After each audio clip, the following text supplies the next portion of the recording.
ठंड में 5 प्रेग्नेंट बहू का एक कमरा। पंडित जी, आखिरकार कब मेरे 5 बेटों की कुंडली में विवाह का लगन जगेगा। मेरी यही अंतिम इच्छा है कि मरने से पहले मेरे 5 बेटों का घर बस जाए और मैं पोते पोती का मुंह देख लूं। गंगा बहन, इस बार आपके मन की मुराद पूरी हो गई है। 5 बहनों के रिश्ते लेकर आया हूँ। बड़ी गरीब हैं बेचारी, मगर दहेज नहीं दे पाएंगे। पंडित जी, मुझे दहेज का एक सिक्का भी नहीं चाहिए।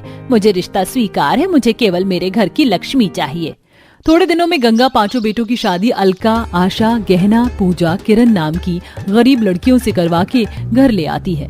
घर के नाम पर गंगा के पास इकलौता एक कमरा था जिसकी हालत टूटी फूटी थी। 5 बहुएं ठंड से थरथर कांपते हुए दहलीज पर खड़ी हैं। आज तो बड़े जोरों का जाड़ा है। आओ बहुओं, इस गरीब खाने में तुम 5 का स्वागत है। 5 कपकपाते हुए कमरे में कदम रखती हैं तो अंदर की दशा देखकर दंग हो जाती हैं। छत से लेकर दीवार में दरार थी जिससे बर्फीली हवा कमरे में घुस रही होती है। बहू, ये कमरा तुम्हारे स्वर्गीय ससुर जी ने अपने हाथों से बनाया था। उनकी देन है जो इस सर्दी भरी मौसम में हमारे सर पर छत है, नहीं तो आज हम सब ठंड के मौसम में दर दर की ठोकर खा रहे होते। देखते ही देखते रात ढल जाती है। बहुओं, ये लो, दूसरी तरह तुम्हारे पति लोग सो रहे हैं तो अपने लिए इस चूल्हे के पास बिस्तर लगा लो। जी माँ जी। 5 कपकपाते हुए कमरे की थोड़ी जगह में बिस्तर लगा के दिक्कत से सोती हैं। अरे किरण, थोड़ा खिसक जाओ, मुझे पैर फैलाने की जगह दे दो। अरे पूजा, थोड़ा और खिसकूंगी तो तुम्हें बिस्तर से फर्श पर चली जाऊंगी। एक तो ये रजाई एकदम पतले चादर जैसी है, मेरे तो हाथ पांव ठंडे पड़े हैं। मुझे तो चिंता हो रही है। अभी तो ठंड का पूरा मौसम बाकी है, इस एक कमरे में हमारी कैसे कटेगी। इसी प्रकार 5 बहुओं की कड़कड़ाती ठंड में एक कमरे में कश्मकश भरी रात गुजरती है। एक दिन सुबह सुबह गहना उल्टी करने लगती है।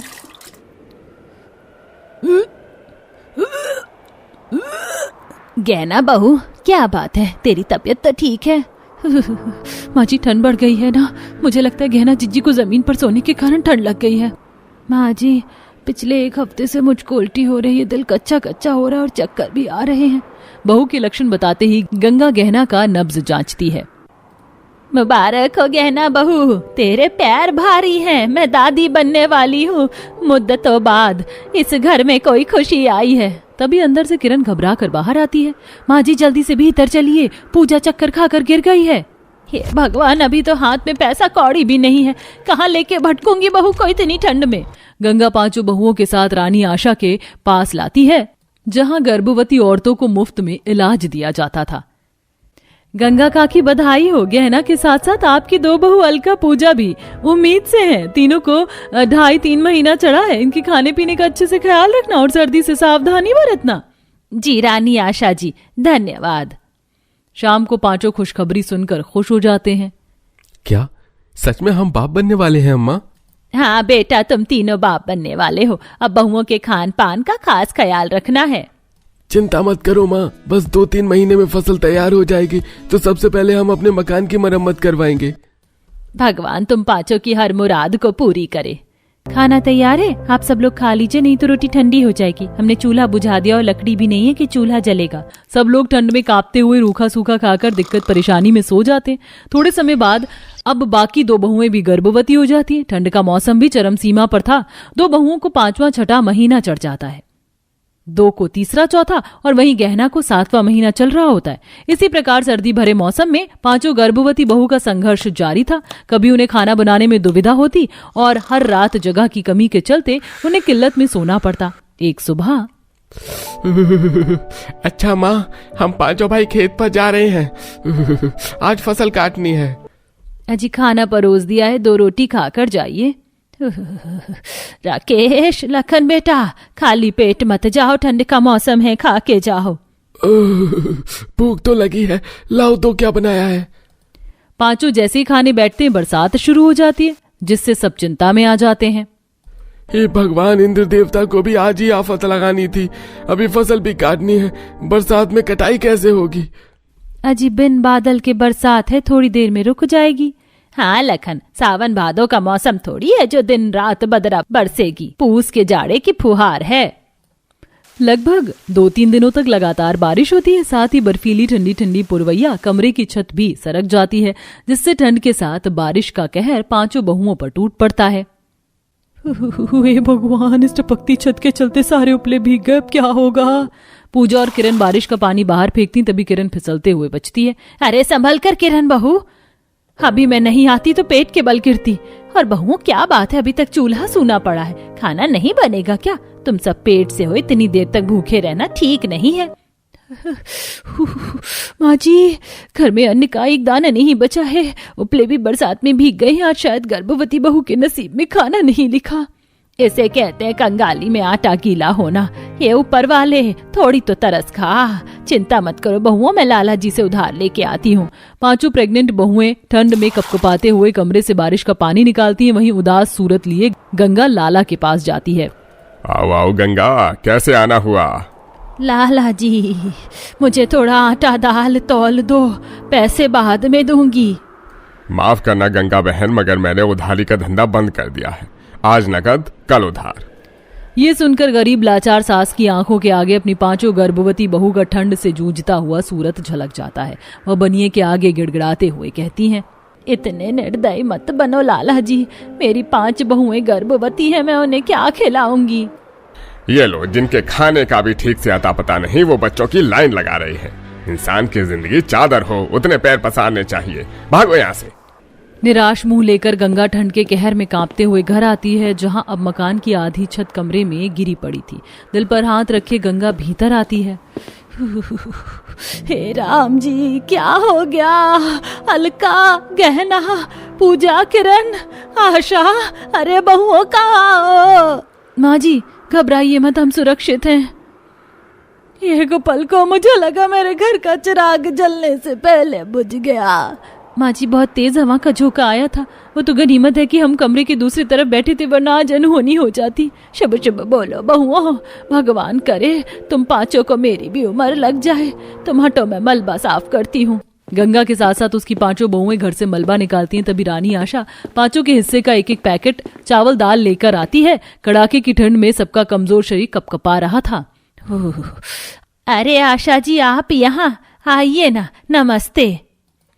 कैसी हो तुम पांचों? ये छत कैसे गिर गई? बस गरीबों की छत छीन लेना तो ऊपर वाले की आदत है। आशा जी, हमारे लिए सर्दी का मौसम हम गर्भवती बहुओं के लिए खुशियों की सौगात नहीं बल्कि गम की सौगात ही लाया है। कहते कहते पूजा की आंखों से आंसू छलक जाता है। खैर ये लो, तुम पांचों प्रेग्नेंट हो इसलिए तुम्हारा नाम से राशन आया, वही देने आई थी। और गहना कौन सा महीना है? जी 9वां महीना चल रहा है आशा जी। ख्याल रखो, मैं चलती हूँ। रानी आशा वहां से चली जाती है। रात को पांचों के पति आंखों में आंसू लिए घर आते हैं और बिलख बिलख के रोने लगते हैं। सब कुछ खत्म हो गया अम्मा, हमारी फसल तहस नहस हो गई। ये भगवान, ऊपर वाले की लाठी भी गरीबों पर ही पड़ती है। कैसे कैसे गहने गिरवी रख के फसल बोई थी, वो आज भी तूने तोड़ डाली विधाता। आखिरकार तूने गरीबों का भाग्य किस कलम से लिखा है? बहुओं का पूरा समय चल रहा है, अब डिलीवरी का खर्चा सब कैसे होगा? ठंड का मौसम भी है। फसल बर्बाद होने के कारण अब पूरी तरह भूखमरी छा जाती है। पांचों गरीब बहुओं को ठंड के कहर के साथ गरीबी भी सताती है। इसी दौरान गहना को डिलीवरी का दर्द शुरू हो जाता है। माँ जी, मुझे बहुत दर्द हो रहा है। हे भगवान, लखन बेटा बहू को दर्द हो गया है। सब लोग कड़कड़ाती ठंड में गहना को सरकारी अस्पताल में भर्ती करवाते हैं, जहां डॉक्टर कहते हैं, देखिए, माँ और बच्चा दोनों बहुत कमजोर हैं। हम कोशिश कर रहे हैं, बाकी आप लोग प्रार्थना कीजिए। एक तरफ गहना दर्द से तड़प रही होती है, वहीं गंगा बिलखते हुए हाथ जोड़कर प्रार्थना करती है। कुछ देर में गहना एक बेटी को जन्म देती है। मुबारक हो, लड़की हुई है। जैसे ही डॉक्टर गंगा के हाथों में बच्चे को रखते हैं, वह फूट फूट कर रोती है। मेरे घर की लक्ष्मी, तुझे अपने गोद में लेकर मैं तो तर गई। इतनी देर में रानी आशा भी आ जाती हैं। सबको बिल भरने की चिंता खाई जा रही थी। आशा जी, अस्पताल का बिल चुकाने के लिए पैसे नहीं है। अगर थोड़ी मोहलत मिल जाए तो हम भाई पाई पाई चुका देंगे। अरे घबराने की जरूरत नहीं है, आपको पैसे नहीं भरने, बल्कि सरकार की तरफ से सुकन्या योजना के तहत आपको पहले बच्चों, वो भी लड़की के लिए 10,000 रुपए मिले हैं। ये लीजिए, मैंने जब गहना का कार्ड बनाया था तो पहले इस योजना में उसका नाम दर्ज कर दिया था।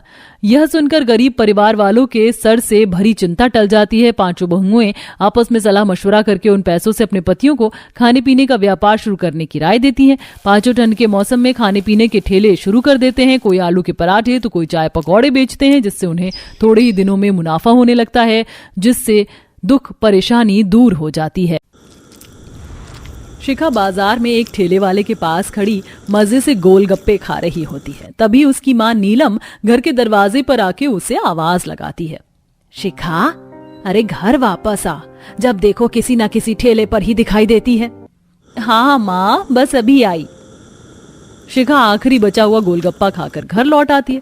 दरअसल शिखा खाने पीने की बहुत शौकीन थी और उसका घर बाजार के ही पास था, जिस कारण शिखा को कुछ भी खाना होता तो वो बाजार पहुंच जाया करती। कुछ ही दिनों में शिखा के लिए उसके पिताजी के दोस्त के बेटे विकास का रिश्ता आता है और बातचीत पक्की हो जाने पर शिखा और विकास की शादी हो जाती है।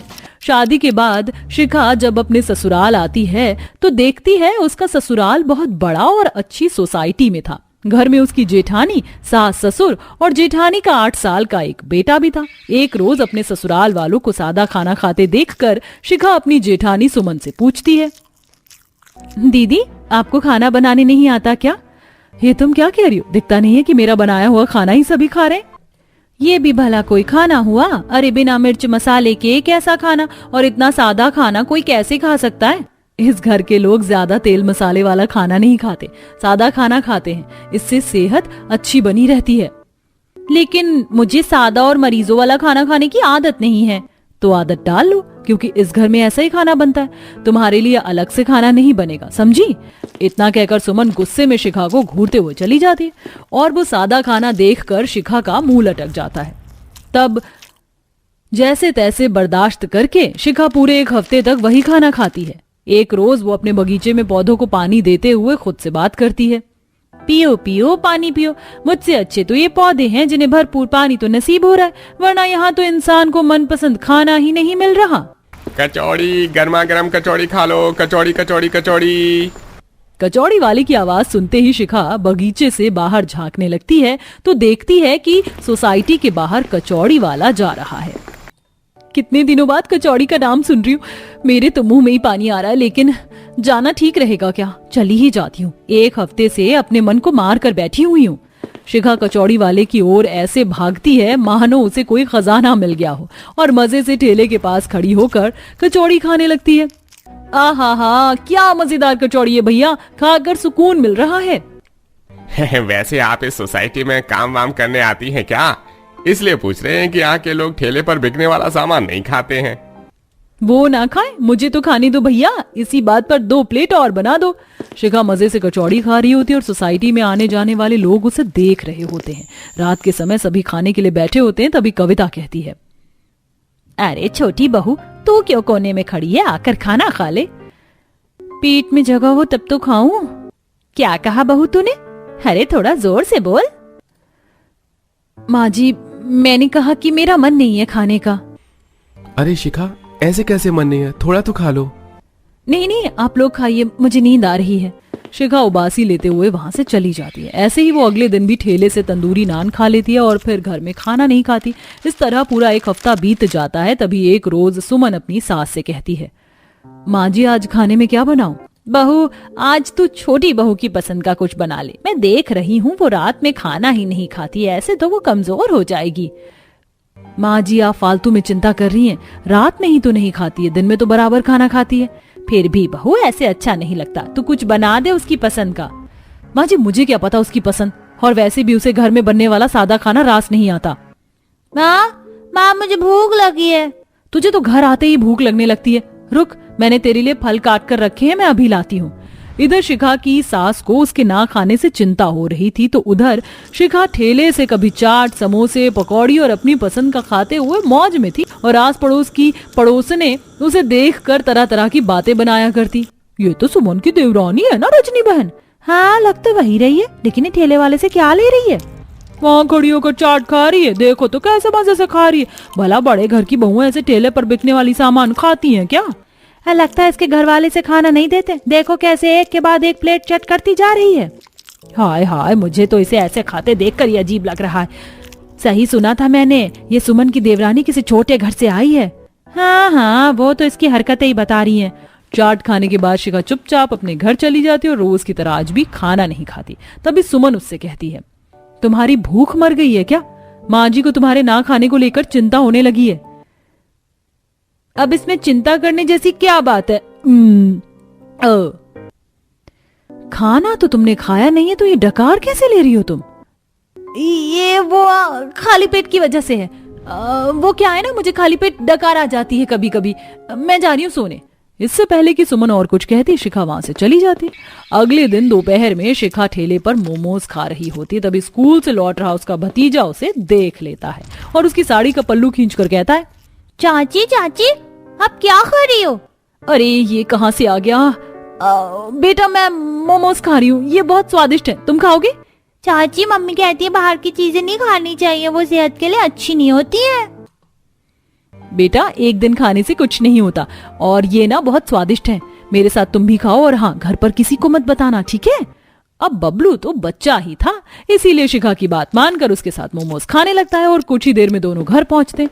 सुमन बबलू को देखते ही उसके लिए कुछ खाने को लाती है, लेकिन बबलू मना कर देता है। अरे तुझे तो स्कूल से आते ही भूख लगती है, फिर आज क्या हुआ? आज भूख नहीं है मम्मी। वही तो पूछ रही हूँ, क्यों नहीं है भूख? बहू बच्चा है, मन होगा तो खा लेगा। आजा बबलू बेटा, अपने दादा के पास आ। आज ये शिखा के साथ घर आया है और कुछ खाने को भी नहीं मांग रहा है। आखिर माजरा क्या है? 2 दिन बाद बाजार से लौटते हुए सुमन की मुलाकात विमला से हो जाती है, जो उसे शिखा के ठेले से खाना खाने की बात बताती है। नहीं नहीं विमला बहन, मेरी देवरानी नहीं, आपने किसी और को देखा होगा। हाय हाय, मेरी आंखें इतनी कमजोर नहीं जो इंसान ना पहचान पाए, और जो देखा सो तुम्हें बता दिया। सुमन को विमला की बातों पर यकीन नहीं होता, लेकिन घर आते हुए वो सोसाइटी के बाहर शिखा को ठेले के पास भेलपूरी खाते हुए रंगे हाथों पकड़ लेती है और ये बात घर में बताती है। अच्छा, तो इसलिए तुम रात को खाना नहीं खाती थी, क्योंकि तुम्हारा पेट तो पहले से ही भरा होता था। बहू, मुझे तुझसे ये उम्मीद नहीं थी, और घर का खाना छोड़कर तू वो बेकार ठेले का खाना खाती है। खाती ही नहीं माँ जी, मेरे बबलू को भी खिलाती रही। आज मेरे पूछने पर उसने बताया। अरे तो कोई गुनाह नहीं किया है मैंने, और माँ जी ठेले का खाना ना आपके सादे मरीज वाले खाने से बहुत बेहतर होता है। सच्चाई पता लगने पर भी शिखा को कोई फर्क नहीं पड़ता, बल्कि अब वो ठेले का खाना घर लाकर खाने लगती है और चुपके से कभी कभी बबलू को भी खिला दिया करती। एक रोज अचानक ही बबलू को उल्टियां होने लगती हैं और डॉक्टर घर आकर चेकअप करके बताते हैं, आपके बच्चे को फूड पॉइजनिंग हुई है। इन्होंने जरूर अनहाइजीनिक खाना खाया है। डॉक्टर, मैं तो अपने बच्चे के खाने पीने का बहुत ध्यान रखती हूँ। चिंता मत कीजिए, मैंने दवाई लिख दी है, और अब इनके खाने पीने में लापरवाही मत कीजिएगा। डॉक्टर वहां से चला जाता है तो आखिर में शिखा अपनी गलती मानते हुए कहती है, मुझे माफ कर दीजिए दीदी, मैंने ही बबलू को आज ठेले वाले दही भल्ले खिलाए थे। मुझे नहीं पता था कि ऐसा कुछ हो जाएगा। ये तो मुझे किचन में पड़े दही भल्ले की पन्नी देखकर ही पता चल गया था बहू, और मैं इसलिए चुप रही ताकि तुझे पता चले कि तूने क्या गलती की है। मैं समझ गई हूँ, अब मैं आज के बाद से घर का खाना ही खाऊंगी, बस आप लोग मुझे माफ कर दीजिए। शिखा को अपनी गलती का एहसास होते देखकर सुमन उसे माफ करके एक और मौका देती है। इसी के साथ अब शिखा कभी भी ठेले का खाना नहीं खाती और घर का बना ही खाना खाया करती थी। साथ ही अब अपने ससुराल वालों के साथ हंसी खुशी रहती है।